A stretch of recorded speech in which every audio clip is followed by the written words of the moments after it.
ಪ್ರತಿಭಟನೆಯ ಒಂದು ಭಾಗವಾಗಿರುವ ಪ್ರತಿಕೃತಿ ದಹನವನ್ನು ರಾಜಕೀಯ ದೃಷ್ಟಿಕೋನದಲ್ಲಿ ನೋಡಬೇಕೇ ಹೊರತು ವೈಯಕ್ತಿಕವಾಗಿ ಪರಿಗಣಿಸಿ ದ್ವೇಷದ ರಾಜಕಾರಣ ಮಾಡುವುದು ಸರಿಯಲ್ಲ. ಕಾಂಗ್ರೆಸ್ನ ಬೆದರಿಕೆಗಳಿಗೆ ಬಿಜೆಪಿ ಅಂಜುವುದಿಲ್ಲವೆಂದು ಜಿಲ್ಲಾ ಬಿಜೆಪಿಯ ಹಿಂದುಳಿದ ವರ್ಗಗಳ ಮೋರ್ಚಾ ಅಸಮಾಧಾನ ವ್ಯಕ್ತಪಡಿಸಿದೆ. ನಗರದಲ್ಲಿ ಸುದ್ದಿಗೋಷ್ಠಿಯಲ್ಲಿ ಮಾತನಾಡಿದ ಹಿಂದುಳಿದ ವರ್ಗಗಳ ಮೋರ್ಚಾದ ಜಿಲ್ಲಾ ಪ್ರಧಾನ ಕಾರ್ಯದರ್ಶಿ ವಿನೋದ್ ಪೂಜಾರಿ, ಪೆಟ್ರೋಲ್ ಮತ್ತು ಡೀಸೆಲ್ ಬೆಲೆಯನ್ನು ಜನಸಾಮಾನ್ಯರಿಗೆ ಹೊರೆಯಾಗುವ ರೀತಿಯಲ್ಲಿ ಏರಿಕೆ ಮಾಡಿರುವ ರಾಜ್ಯ ಕಾಂಗ್ರೆಸ್ ಸರ್ಕಾರದ ವಿರುದ್ಧ ವಿರಾಜಪೇಟೆಯಲ್ಲಿ ಬಿಜೆಪಿ ನಡೆಸಿದ ಪ್ರತಿಭಟನೆಯನ್ನು ನೆಪ ಮಾಡಿಕೊಂಡು ಕೊಡಗಿನ ಕಾಂಗ್ರೆಸ್ಸಿಗರು ದ್ವೇಷದ ರಾಜಕಾರಣ ಮಾಡುತ್ತಿದ್ದಾರೆ ಎಂದು ಆರೋಪಿಸಿದರು. ದೇಶದ ಪ್ರಜಾಪ್ರಭುತ್ವ ವ್ಯವಸ್ಥೆಯಲ್ಲಿ ಪ್ರತಿಭಟನೆ ಮಾಡುವ ಹಕ್ಕು ಪ್ರತಿಯೊಬ್ಬರಿಗೂ ಇದೆ. ವಿರೋಧ ಪಕ್ಷವಾಗಿರುವ ಬಿಜೆಪಿ ಆಡಳಿತ ಪಕ್ಷದ ಜನ ವಿರೋಧಿ ಧೋರಣೆ ವಿರುದ್ಧ ಜನಪರವಾಗಿ ಪ್ರತಿಭಟನೆ ನಡೆಸಿದೆ. ಸಾಂಕೇತಿಕವಾಗಿ ಕಾಂಗ್ರೆಸ್ ನಾಯಕರ ಪ್ರತಿಕೃತಿ ದಹಿಸಿದ್ದು ಇದು ಪ್ರತಿಭಟನೆಯ ಒಂದು ಭಾಗವಾಗಿದೆಯಷ್ಟೇ. ಕಾಂಗ್ರೆಸ್ ಪಕ್ಷ ಕೂಡ ಪ್ರತಿಭಟನೆಗಳನ್ನು ನಡೆಸುವಾಗ ಪ್ರತಿಕೃತಿ ದಹಿಸಿದ ಉದಾಹರಣೆಗಳಿವೆ. ಇದನ್ನು ರಾಜಕೀಯವಾಗಿ ಸ್ವೀಕರಿಸಬೇಕೇ ಹೊರತು ವೈಯಕ್ತಿಕವಾಗಿ ಪರಿಗಣಿಸುವುದು ತಪ್ಪು ಎಂದರು.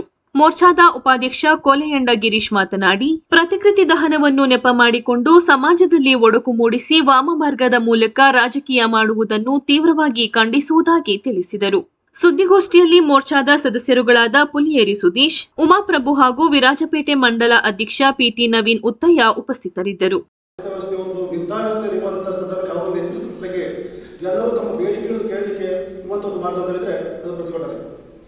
ಈ ಪ್ರತಿಭಟನೆ ಮಾರ್ಗವನ್ನು ಬಿಜೆಪಿಯವರು ಮೊನ್ನೆ ಬೆಲೆ ಏರಿಕೆ ಇತರ ವಸ್ತುಗಳ ದುಬಾರಿತ ವ್ಯವಸ್ಥೆ ಆದಂಥ ಸಮಯದಲ್ಲಿ ಪ್ರತಿಭಟನೆ ಮಾಡಲಿಕ್ಕೆ ಕೊಟ್ಟಂತ ಸಂದರ್ಭದಲ್ಲಿ ಒಂದು ಅಣುಕುಶಾವಯಾತ್ರೆ ಮಾಡಿದರು. ಇದರಲ್ಲಿ ದೊಡ್ಡ ತಪ್ಪೇನಿಲ್ಲ, ಎಲ್ಲ ಕಡೆಯೂ ಮಾಡುವಂಥದ್ದೇ. ಅದನ್ನು ಕೂಡ ಇದರಲ್ಲಿ ಬಿಜೆಪಿಯವರು ಮಾಡಿದ್ದಾರೆ. ಅದರಲ್ಲಿ ಒಬಿಸಿ ಸಹ ಸಕ್ರಿಯವಾಗಿ ಪಾಲ್ಗೊಂಡಿದೆ. ಆದರೆ ಇದನ್ನು ಒಂದು ವ್ಯವಸ್ಥೆಯನ್ನು ಬದಲಾವಣೆ ಮಾಡಲಿಕ್ಕೆ, ವಿರೋಧ ಪಕ್ಷವನ್ನು ಬಗ್ಗುಡಿಲಿಕ್ಕೆ ಕಾಂಗ್ರೆಸ್ನವರು ಯಾವ ಹಂತ ಕಲಿತಿರಬೇಕು. ಜಾತಿ ವ್ಯವಸ್ಥೆ, ಅದರಲ್ಲಿ ಧರ್ಮವನ್ನು ತರುವಂಥದ್ದು, ಅವು ವ್ಯಕ್ತಿಯನ್ನು ತುಷ್ಟೀಕರಣ ಮಾಡಲಿಕ್ಕೆ, ಒಂದು ಪಂಗಡವನ್ನು ತುಷ್ಟೀಕರಣ ಮಾಡಲಿಕ್ಕಾಗಿ, ಅವರ ಒಂದು ಕಾಂಗ್ರೆಸ್ ವ್ಯವಸ್ಥೆಯನ್ನು ಬಲಪಡಿಸಲಿಕ್ಕಾಗಿ ಬಿಜೆಪಿಯನ್ನ ಗುರಿಯಾಗಿಸಿಕೊಂಡು, ಜಾತಿ ವ್ಯವಸ್ಥೆಯನ್ನು ಗುರಿಯಾಗಿಸಿಕೊಂಡು ಮಾಡುವಂಥ ವ್ಯವಸ್ಥೆ ತಪ್ಪು. ಬಿಜೆಪಿ ಇದನ್ನು ತೀವ್ರವಾಗಿ, ಹಿಂದುಳಿದ ವರ್ಗ ಮೋರ್ಚಾ ಇದನ್ನು ತೀವ್ರವಾಗಿ ಖಂಡಿಸುತ್ತದೆ.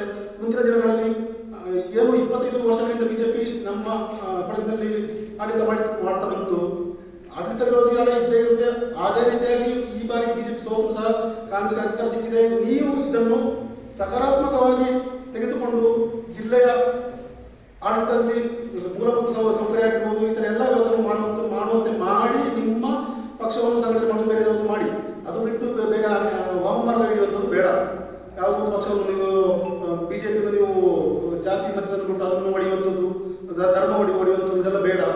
ದಯವಿಟ್ಟು ನೀವು ಮಾಡಬೇಕಾಗಿದ್ದು ಅಭಿವೃದ್ಧಿ ಕಾರ್ಯ. ನಾವು ಶಾಸಕರ ಕೇಳ್ಕೊಳ್ಳೋದಷ್ಟೇ, ನೀವು ಒಂದು ಜಾತಿಯ ಒಂದು ಶಾಸಕರಲ್ಲ. ಈ ರೀತಿ ಹೋದರೆ ಪ್ರತಿಯೊಂದು ವರ್ಗಕ್ಕೂ ಶಾಸಕ ಬೇಕಾಗ್ತದೆ. ದಯವಿಟ್ಟು ಹಾಗೆ ಮಾಡಬೇಡಿ.